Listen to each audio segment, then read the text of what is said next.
민수기를 수요일마다 한 장씩 저희가 읽어오는데 오늘은 좀 절수가 좀 많이 있습니다.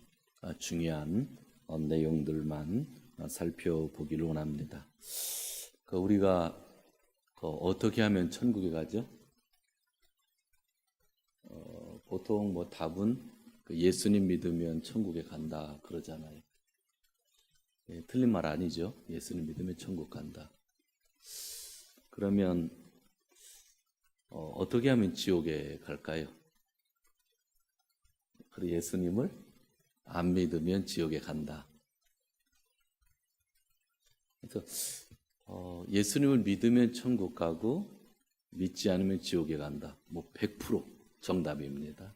그런데 이 100% 정답에도 항상 좀 세심하게 보아야 될 부분들이 있는데, 자, 예수님 안 믿어서 지옥에 간다.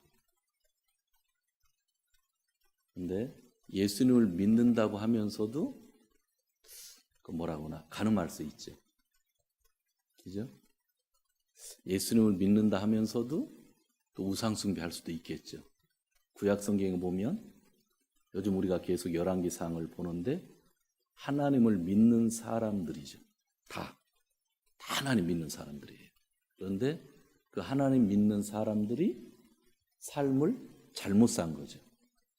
왕들이. 그래서 혼나는 거죠. 한국 드라마가 한두 달 사이에 확 바뀌어버렸어요. 어떻게 바뀌어버렸냐면, 예전에는 간통죄가 죄이기 때문에 부인이 바람을 핀다든지 남편을 바람을 피는 것이 드라마에 나오면 드라마에서 부인이 남편을 때린다든지 부셔갖고 던진다든지 또 남편이 부인을 잡아가지고 폭력을 한다든지 그런 것을 통해서 간통이 나쁘다는 것을 알렸죠. 그런데 요즘은 완전 일본 드라마처럼 됐는데 한두 달 새에 변한 거예요.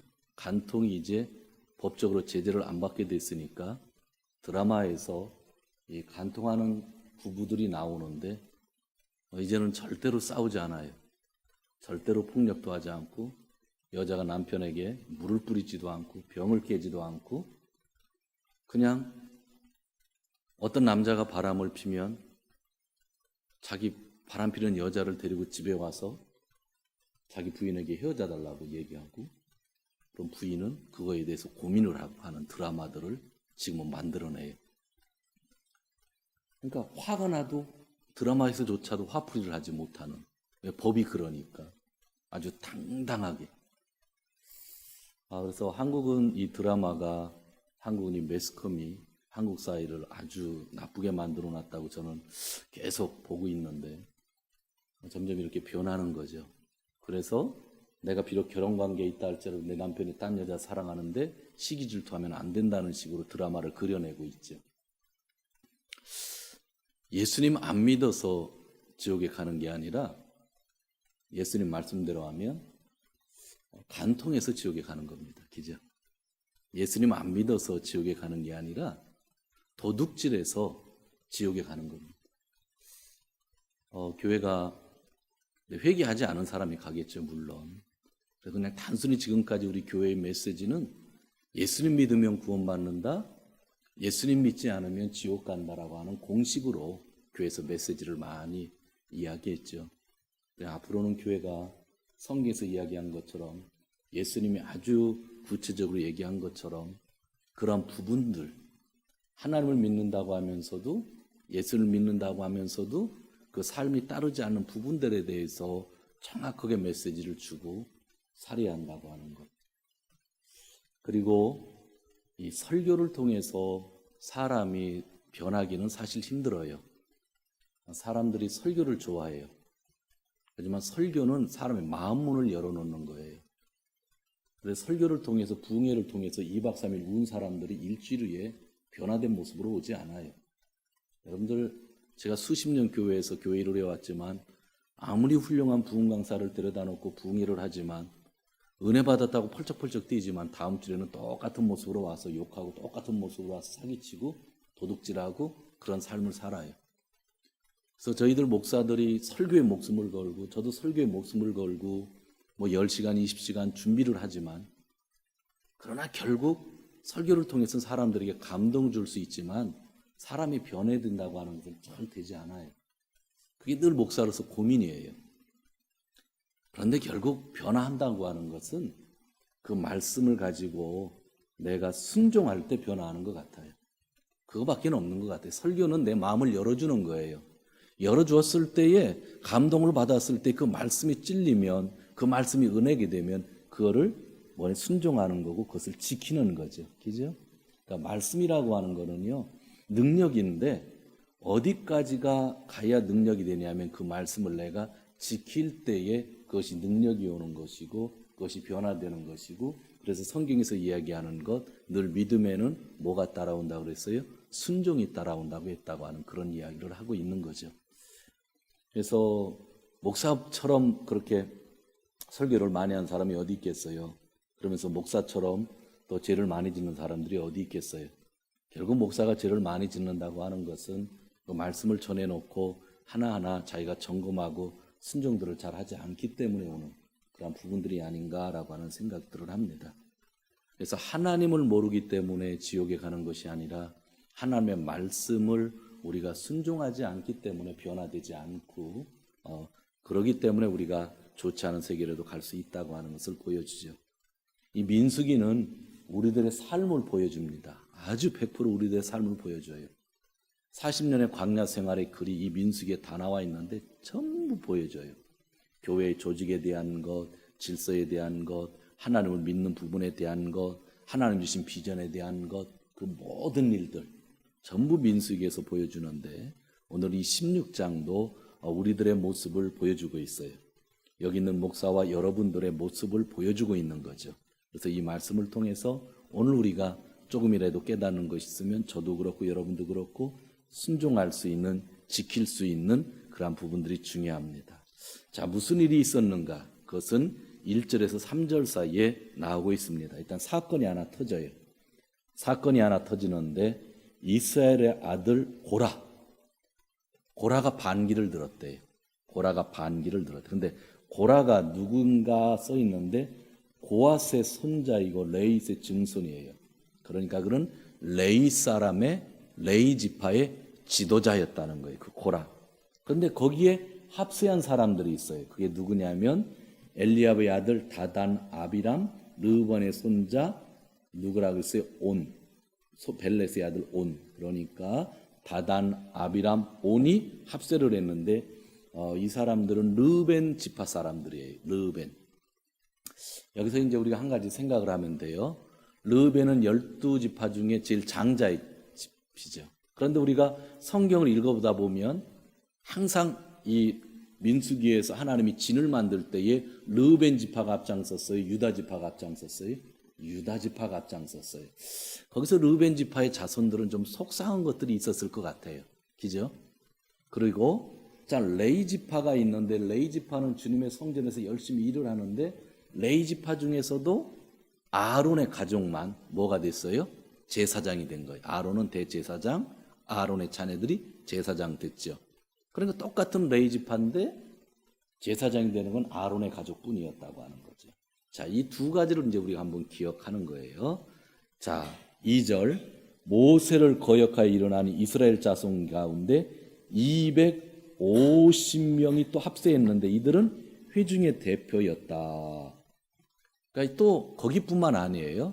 고라가 있었고 고라 그 사람은 레이 지파 속에서 아주 대표적인 사람이었고 거기다가 다단과 아비람 온이 합력을 했는데 그들은 르벤 지파 사람들이었고 그리고 거기에 각 지파에 아주 대표돼서 잘 알려진 사람들 유명한 사람들이 250명이 합세를 한 거예요. 자, 합세를 한 다음에 모세와 아론에게 대항하여서 한 말이 있어요. 그것이 3절이죠.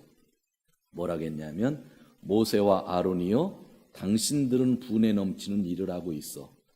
온 회중 각자가 다 거룩한데 그리고 온 회중 안에 주님이 계시는데 어찌하여 당신들은 주님의 회중 위에 군림하고 있어라고 하는 이야기죠. 우리 교회로 이야기한다면 모든 성도들이 다 하나님을 믿고 있고 하나님은 모든 성도들을 다 사랑하고 있고 다 거룩한데 왜 당신들만 특별한 일을 하고 있는 거요? 라고 하는 거죠. 나도 성도고 너도 성도고 그죠? 그런데 왜 당신들만 그 직책을 가지고 있는 것이요? 라고 이야기를 하는 거죠. 사실 이 생각을 가지고 있는 사람들이 의외로 많이 있습니다. 아마 대부분이라고 생각할 수 있습니다. 저와 우리 성도님들 모든 조직에 있어서 마찬가지일 겁니다. 뭐 국민들도 마찬가지잖아요. 뭐 총리든 일반 국민이든 다 똑같은 국민이니까요. 근데 이 부분에 대한 이야기, 이 이야기 속에서 반역자들이 나왔는데 오늘 하나님이 이를 해결하시는 방법을 보면서 이들의 마음에 어떤 마음이 있었는지를 보여주고 있습니다. 먼저 고라가 왜 이렇게 하였을까? 고라가 왜 반역을 하였을까? 그런데 고라는 어느 자손이라고 그랬어요? 레위의 증손인데 또 누구의 손자라고 그랬어요? 고핫. 자, 그럼 여기서 우리가 앞에 성경을 찾아봐야 되는 거예요. 3장을 보세요. 민수기 3장. 민수기 3장인데 17절을 한번 보세요. 17절을 보면 레위의 아들들의 이름은 뭐라고 그랬어요? 게르손, 고앗, 무라리. 이 레위의 자손 중에 이 세 가족들을 중심으로 성막 주위에 텐트를 쳤잖아요. 그죠? 텐트를 쳤어요. 그러니까 여기 나오는 고라는 누구의 자손이라고요?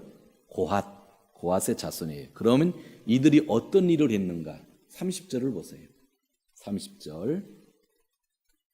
고핫 가문 가족의 원로는 우시의 아들 엘리사반인데 고핫 자손의 임무는 법궤와 상과 등잔대와 제단들과 제사 드릴 때 쓰는 거룩한 도구들과 휘장과 이것들에 관련된 모든 예식을 보살피는 것이다 그랬죠. 그리고 레위 사람의 최고 원로는 제사장 아론의 아들 엘리아슬이었다. 그러니까 엘리아살 제사장 밑에서 성막의 가장 중요한 부분들을 담당하고 있었던 거예요. 언약궤도 담당하고 있고 떡상도 담당하고 등잔대도 담당하고 그리고 휘장들도 담당했다 하는 거예요. 구체적인 이야기가 4장에 나와요. 4장 1절에서 20절까지 4장 1절에서 20절까지가 고핫 자손의 임무예요. 고핫 자손의 임무. 자, 4절을 보세요. 4장 4절. 고핫 자손은 회막 안에서 가장 거룩한 물건을 보살피는 일을 맡아야 한다. 그리고 성막 쳤던 것을 이제 해체해서 이동해야 되잖아요. 구름 기둥이 움직이면 이동해야 될 때는 아론과 그의 아들이 안에 들어가서 칸막이 휘장을 거기서 내려 그것을 증거궤로 덮고 그렇게 해놓으면 이제는 누가 그것을 짊어지고 나오는 거예요? 고아 자손이 짊어지고 나오는 거죠. 7절 다음에는 늘 차려놓는 상우에다가 청색 보자기를 펴고 그러면 그것을 또 누가 꿰고 나오는 거예요? 고아 자손이 꿰고 나오는 거예요. 그러니까 자 15절을 보세요. 4장 15절 진 이동을 앞두고 이렇게 아론과 그의 아들들 이건 제사장이죠. 거룩한 물건들과 그 물건에 딸린 모든 기구를 다 쌓아 나오면 비로소 고핫 자손이 와서 그것들을 둘러매고 간다. 그 옮기는 일들, 그 관리하는 일들, 그걸 누가 하는 거예요? 고핫 자손. 그러니까 제사장이 일부 쌓아놓지만 그 가장 중요한 물건을 취급하는 역할을 하는 게 누구였다고 하는 거예요? 고핫 자손이었다라고 하는 거죠. 그러니까 제사장을 도와서 가장 중요한 일을 하는 거예요. 여러분들 그 사무엘 상을 읽다 보면 뭐 그런 거 있잖아요. 사무엘 한가에 다윗이 언약궤를 나중에 자기 다윗성으로 가져오려고 할 때 사람들이 언약궤를 손으로 만지는 바람에 다 죽어버리잖아요. 그죠? 그 정도로 레위 사람 아니면 만질 수도 없는 건데 그 일을 누가 했냐면 고핫 자손. 그러니까 200만 명이나 되는 수많은 백성 중에서 그 언약궤를 짊어질 수 있는 사람은 누구밖에 없다? 고앗 자손밖에 없었다는 거예요. 진짜 중요한 일을 하는 거죠. 그러니까 지성소에도 텐트를 칠 때는 텐트를 이렇게 다 바라스토키니와 들어가 볼 수 있는 사람이 누구예요? 고앗 자손. 대제사장밖에 못 들어가는 곳을 이사할 때는 그들이 들어가서 짊어질 수 있는 일, 그것을 다른 사람이 만들면 다 죽는 거죠. 우리가 볼 때는 너무나 중요한 책임을 가지고 있는 거예요. 자, 이제 16장으로 돌아가겠습니다.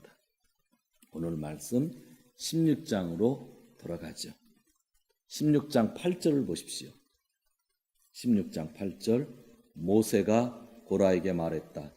당신들 레위 자손은 들으시오. 이스라엘 하나님이 당신들을 이스라엘 회중 가운데 구별하셔서 주님께로 가까이 나오게 하셨어. 그리고 주님의 성막리를 하게 하셨어. 그뿐만 아니라 당신들은 회중 앞에 세워 그들을 돌보게 하셨어. 그런데 당신들은 이것도 부족하다는 말이요 하고 10절, 너는 지금 제사장직을 요구하고 있지 않느냐, 그런 얘기를 하는 거예요. 진짜 가장 중요한 성막의 일을 하고 있고 진짜 하나님이 너희를 보호하고 있고, 그런데 하나님이 너희와 함께하고 있는데 너희는 지금 그것을 부족하다고 생각하느냐? 그리고 또 하나, 왜 직분을 요구하고 있느냐라고 하는 거예요. 제사장직을 요구하고 있느냐, 그렇게 써 있잖아요. 명예죠. 직책이라고 하는 것. 자기를 더 내세우길 원하는 거죠. 셈이 낫겠죠. 그냥 우리는 새바지가 짐만 날른다는 거죠. 그리고 우리는 평생 짐을 날르고 중요한 일은 하지만 뭐는 안 되는 거예요? 제사장은 안 되는 거죠. 그러니까 그게 화가 난 거예요.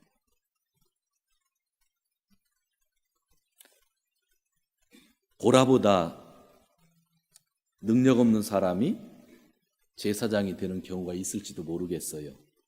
그러나 하나님은 아론과 그 아들들에게, 그 자손들에게 제사장 직책을 허락하셨던 거라고 하는 이야기죠. 여러분, 열왕기상을 묵상하면서 여로보암의 죄를 알고 있죠. 몇 가지 죄가 있는데 하나님이 강조하신 것이 하나 있어요. 그것은 보통 사람을 제사장으로 삼았다고 하는 것을 몇 번이나 강조했어요. 그런데 여로보암이 살던 세겜성은 누가 살고 있는 곳이라고 그랬어요? 레위 사람이 살고 있는 곳이에요. 북이스라엘에서 가장 많은 레위 사람들이 살고 있는 것이 세겜성이에요. 그런데 여기저기 레위 사람들이 살고 있는데 레위 사람을 통해서 제사장을 시키지 아니하고 보통 사람을 들어서 제사장을 시켰죠. 그것을 하나님이 아주 가장 크게 문제시하였던 거죠. 일반 보통 사람보다 레위 사람이 부족할지 모르지만 하나님은 처음부터 레위 사람 가운데에서 그런 일을 하게 했던 거죠. 그게 중요한 이야기죠. 오늘은 또 레위 사람 중에서도 이 시대, 광야 시대에 누구를 제사장으로 삼았냐면 아론의 가족을. 그런데 레위를 하던 사람이 그것이 불만이었던 거죠. 여기서 우리는 한 가지 말씀을 배워야 되는 게 있어요. 왕이라 할지라도, 아무리 능력 있는 사람이라 할지라도 하나님이 정하신 것을 사람이 깰 수는 없는 거예요. 그런데 이 고라는 그것을 깨려고 하였던 거예요. 자, 두 번째, 그럼 고라만 반역하면 되는데 어떤 사람들이 거기에 합류했다고 그랬어요? 르우벤 지파 사람들이 합류했는데, 르우벤 지파 사람들이 합류하니까 각 지파에서 또 대표되는 사람 250명이 또 합류를 한 거예요.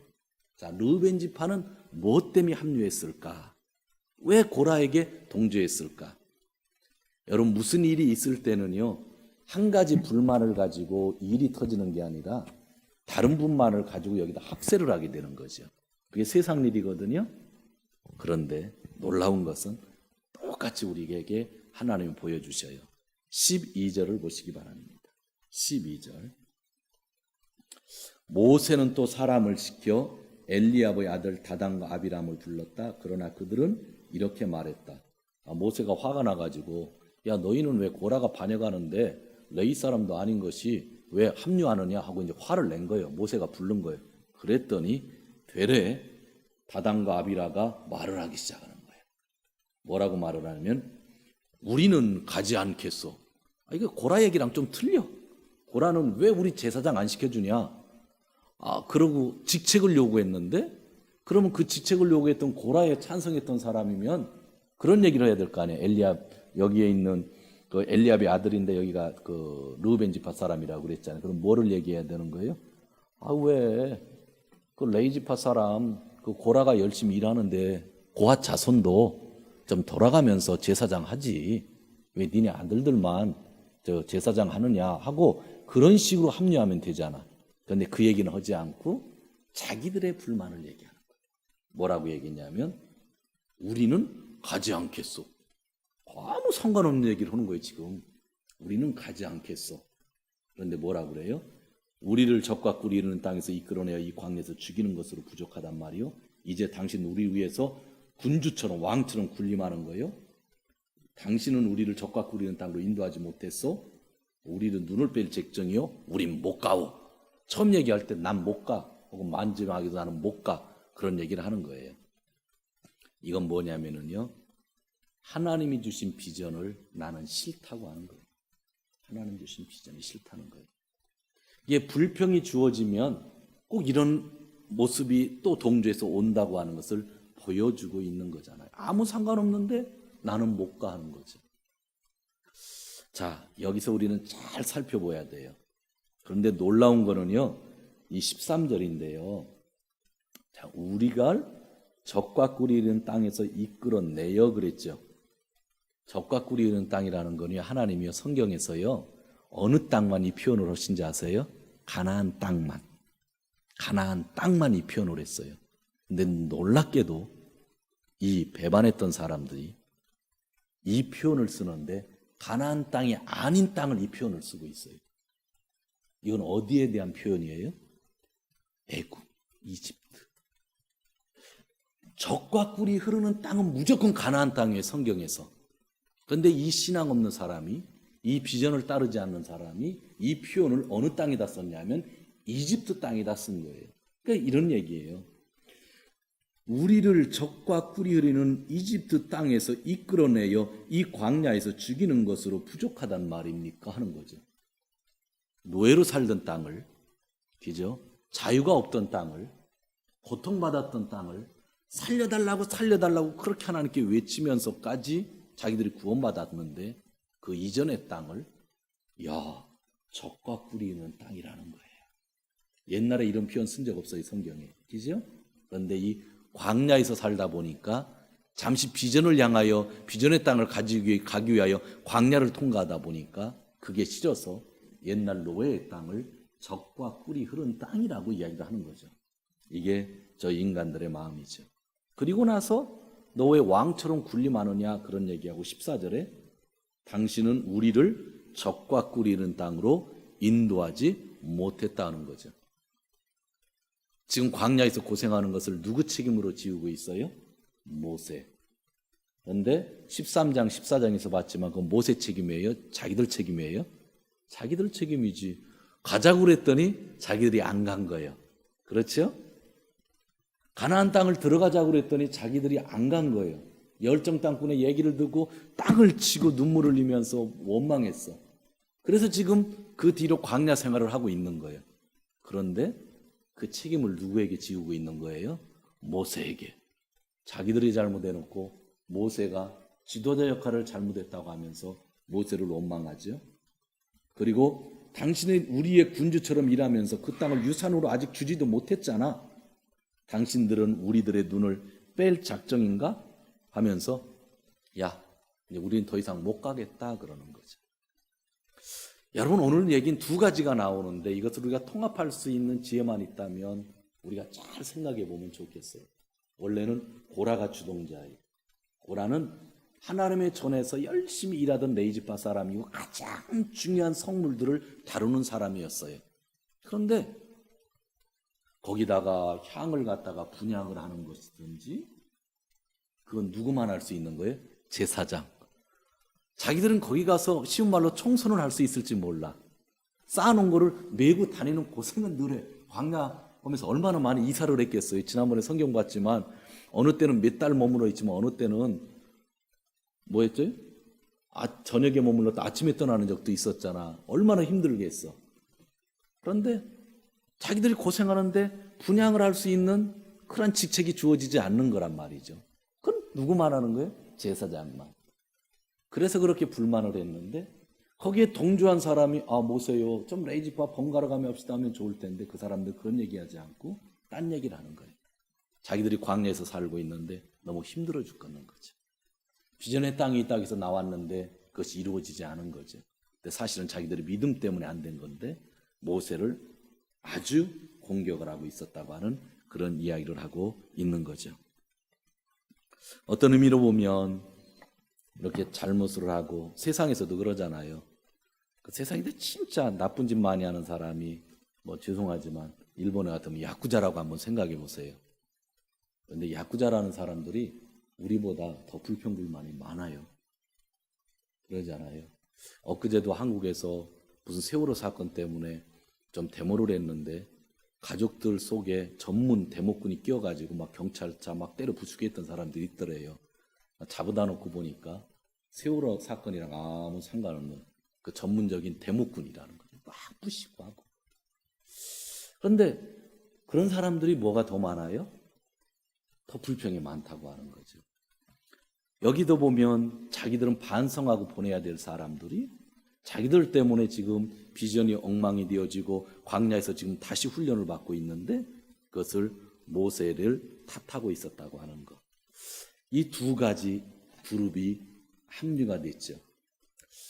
그때 하나님께서 심판을 주시는데 좀 좋지 않아요. 그것이 오늘 성경의 36절에서 40절에 나와요. 36절 주님께서 모세에게 말씀하셨다. 너는 제사장 아론의 아들 엘리야스에게 일러서 불탄 자리에 쭉 나오죠. 그런데 35절을 한번 보십시오. 그 전에 걸 봐야 되겠네요. 주님께서부터 불이 나와 향을 바치던 250명을 살라버렸다. 원래 향은 누구만 할 수 있다고 그랬죠? 제사장. 그랬는데 고라는 나는 왜 제사장 안 시켜주냐 했잖아요. 그래서 그럼 너희들도 향을 갖고 나오고 누구요? 제사장도 향을 갖고 나오라고 했을 때 하나님께서 불이 나와서 이렇게 됐다고 다 죽었잖아요. 다 죽었어요. 좀 되게 슬픈 이야기죠. 그런데요, 이제 마지막입니다. 진짜 슬픈 이야기가 그 뒤에 한 번 더 나와요. 자, 고라의 반역의 뜻은 알겠죠? 고라는 레위 사람으로서 진짜 하나님의 중요한 일을 잘 감당하는 사람이었는데 직책을 요구했어요. 왜? 너나 나나 똑같은 레이지파 사람이고 너나 나나 다 똑똑하고 너나 나나 성전 일을 하는데 왜 너만 제사장이냐 그런 거예요. 그런데 또 한 그룹은 르우벤 지파 사람들이었고 또 250명은 합세했는데 지금 광야 생활하는 것이 너무 화가 나는 거예요. 그죠? 가나안 땅에 들어갔어야 되는데 못 들어간 거예요. 그러니까 그 비전이 잘못되고 있다. 나는 다 못 가겠다 그러는 거예요. 그래서 하나님이 일단 심판을 하셨어요. 그 사람들이 싹 처리가 되었어요. 그럼 그것을 보고 있던 백성들 마음이 어떨까? 자, 여러분들이 그것을 지금 보고 있어요. 그런데 여러분, 저와 우리들의 마음이 이 성경에 그대로 있다고 그랬잖아요. 우리가 보통 마음을 먹지 않는 한, 보통 마음을 순종하지 않는 한 제대로 된 길 갈 수 없어요. 그 자리에 있었으면 우리도 똑같은 일을 했을 거예요. 저도 마찬가지고 여러분도 마찬가지인데 어느 공동체에서 무슨 일이 있어요. 무슨 일이 있죠? 무슨 일이 있어서 죄에 대한 처리가 주어져요. 죄에 대한 처리가 주어지면 그 공동체에서 잘됐다, 호또하고 이제 앞으로 바른 길 가야지 그렇게 해야 되는데 사실 우리 인간들은 그렇게 잘 안 해요. 뭐냐면 아유 너무했어. 그냥 좀 봐주지 그렇게 돼요. 무슨 뜻인지 알아요? 당회가 뭔가 하나 결정을 했어요. 우리 공동체를 움직이는 뭔가를 결정을 해요. 몇 년 전에도 그런 일 비슷한 거 있었잖아요. 뭔가 좀 처리하려고 해서 당회가 처리하면 기뻐하는 사람 별로 없죠. 아니 너무했다. 그러지 않아도 되는데 하는 마음을 가질 때가 있는 거죠. 이 문제는 하나님에 대한 거역이었고 이 문제는 공동체 전체가 죄를 짓는 일이었고 그래서 하나님이 이 부분은 해결을 해야 되는 부분이었는데 백성들이 그것을 보면서 하나님을 두려워하면서 진짜 우리가 지금 이렇게 된 것은 우리들 책임이고 우리가 회개해야 되고 진짜 그런 직분에 대한 부분들에 대해서 우리가 하나님이 정하신 것을 깨면 안 된다고 하는 것, 하나님 주신 비전이라고 하는 것은 지금 힘들어도 내가 끝까지 붙잡아야 된다고 하는 걸 알아야 되는데 그 교훈을 하나님이 주고 있는데도 불구하고 백성들의 반응이 어땠냐는 거예요. 저는요 이걸 보면서 너무 참 우리들의 모습이죠. 저희의 약한 모습들을 보는 것 같았어요. 그게 40절이에요. 우리 40절. 40절의 말씀을 읽고 뒤에 한번 가죠. 40절을 우리 같이 한번 읽도록 합니다. 시작. 엘레아살은 주님께서 모세가 시킨 말씀대로 다 하였다. 그가 이렇게 하는 것은 아론 자손이 아닌 다른 사람들은 어느 누구도 절대로 주 앞에서 가까이 가서 분향할 수 없다는 것과 그렇게 하였다는 것은 고라와 그와 합사했던 사람들에게 된다는 것을 이스라엘 자손에게 상기시키려 했던 것이다. 그러니까 분향, 향로를 가지고 왔던 것은 그 향은 아무나 할 수 있는 것이 아니다는 걸 알려줬어요. 그럼 여기에서 이제 백성들이 깨달음을 어떻게 해요? 깨달음을 받아야 되잖아요. 자, 41절입니다. 제가 읽을게요.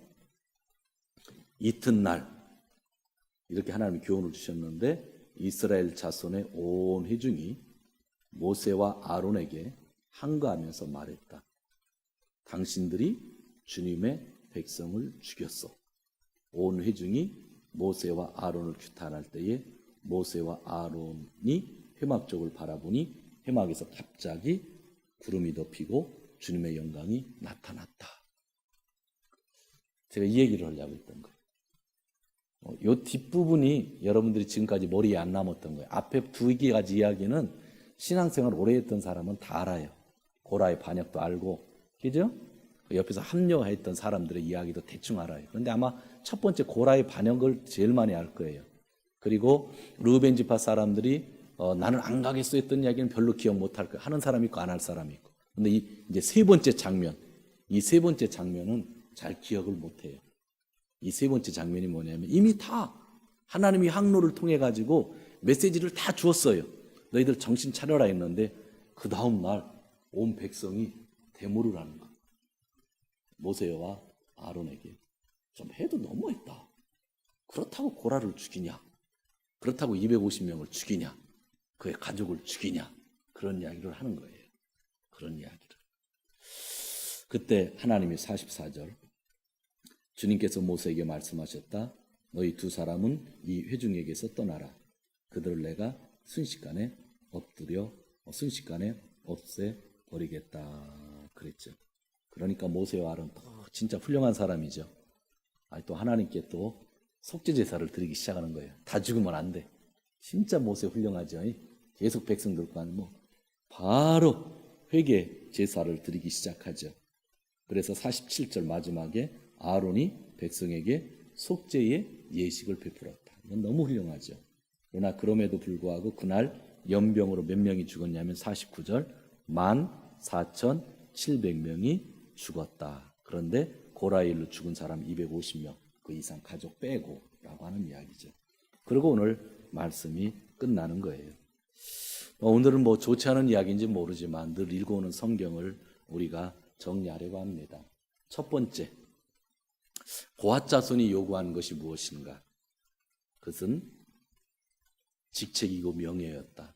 그런데 하나님이 주신 자기의 직분이 부족하다는 거예요. 악한 사탄 마귀가 에덴 동산에서 이브를 유혹할 때 그거잖아요. 너는 아직 부족하다. 넌 그것만 따먹으면 네 부족한 것이 채워지고 하나님처럼 될 수 있다 유혹을 했잖아요. 우리 인간이 유혹받는 것은 내 자신이 부족하다고 할 때 유혹을 받는 거고 내 직분이 충분하지 않다고 생각할 때 유혹을 받는 거고 그것 때문에 더 명예와 직책을 더 요구할 때 유혹을 받는다고 하는 것. 고핫 자손 충분하잖아요. 하나님이 늘 함께 하셨잖아요. 축복하셨잖아요. 그 누구도 접근할 수 없는 곳에 가서 접근하면서 하나님의 일을 감당했잖아요. 그런데 그들은 더 큰 것을 요구했다고 하는 거죠. 두 번째, 르우벤 자손이 가진 불만은 무엇인가? 그들은 하나님 나라를 위하여 사는 것이 싫다는 거예요. 그냥 이전처럼 그대로 살고 싶다고 하는 거예요. 이거에 대해서 하나님은 경고를 내리셨죠. 이제 마지막입니다. 백성들의 반응에 대해서 성경은 아주 엄격하게 이야기합니다. 백성들은 뭐라고 했냐면 그렇게까지 하실 필요가 있습니까? 라고 하는 거죠. 좀 심하지 않았습니까? 라고 하는 거죠. 그런데 이 부분에 대해서 하나님은 정확한 메시지를 주고 있었다고 하는 것입니다. 아무쪼록 이러한 것들이 광야 생활이었고요. 이 광야 생활을 사실 우리들이 이 세상 속에서 회사든지 가정이든지 교회든지 또 다른 곳에서 늘 경험하고 있습니다. 자, 이제 경험할 때마다 이제 우리에게 주어지는 답은 똑같은 거죠. 이 사람들처럼 이런 실수를 하면 안 되겠죠. 이 사람들이 걸어간 길을 걸어가면 안 되겠죠. 처음에 제가 이야기했던 것처럼 말씀이라고 하는 건 순종인데 오늘 이 말씀을 통해서 저에게 주어지는 말씀과 여러분에게 주어지는 말씀 또 감동받는 말씀과 깨닫는 말씀이 서로 틀릴 거예요. 또 여러분들 성경을 보면 또 서로서로 틀릴 거예요. 그러나 나에게 주어진 말씀이 하나라도 있다고 한다면 그것을 내가 실천하는 거죠. 저도 실천하고 여러분도 실천하고 그래서 이 말씀대로 우리 공동체나 우리 가정이나 이 사회에서 이루어지지 아니하도록 이러한 상황 속에서도 우리가 어떤 길을 가야 되는지를 우리가 볼 수 있다고 한다면 그것이 얼마나 귀중한 말씀인가 하는 생각을 해봅니다. 구약 성경에 있는 말씀은 지나간 말씀이 아니라 우리의 삶을 보여주는 말씀들이고요.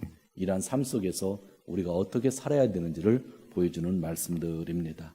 아무쪼록 남은 여생 우리가 지금 광야를 걸어가고 있는데 가나안 땅에 들어갈 날 얼마 남지 않았잖아요. 우리의 모습들을 고쳐가면서 진짜 하나님 나라의 귀한 백성들이 되었으면 하는 생각 간절합니다.